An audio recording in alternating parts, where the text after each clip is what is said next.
আসসালামু আলাইকুম ওরহমাতুল্লাহ। Offer offer offer.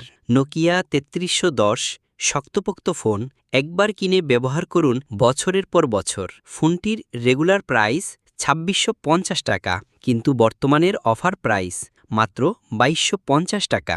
ফোনের ফিচারসমূহ: dual SIM, 2.4 inch colour display, memory card support, back camera plus LED flash, FM radio, MP3 player, ১২০০ mAh battery, ২ থেকে ৩ দিন charge backup, charging micro USB. Original Nokia ৩৩১০, made in Vietnam. ফোনটি পাচ্ছেন dark blue, white ও কমলা কালারের। Office ব্যবসা প্রতিষ্ঠানে perfect এবং স্মার্টফোনের সাথে সেকেন্ডারি ফোন হিসেবেও রাফ অ্যান্ড টাফ ইউজের জন্য আদর্শ। মেড ইন ভিয়েতনাম ফোনটি অরিজিনাল প্রোডাক্ট। বাংলাদেশের যে কোনো জায়গায় ২ থেকে ৩ দিনের মধ্যে ক্যাশ অন ডেলিভারি। হাতে পেয়ে চেক করে তারপর পেমেন্ট, তাই প্রতারণার সুযোগ নেই। অর্ডার করতে ইনবক্স করুন অথবা কল, হোয়াটসঅ্যাপ অথবা ইমো করুন। লিমিটেড অফার, তাই মিস করবেন না।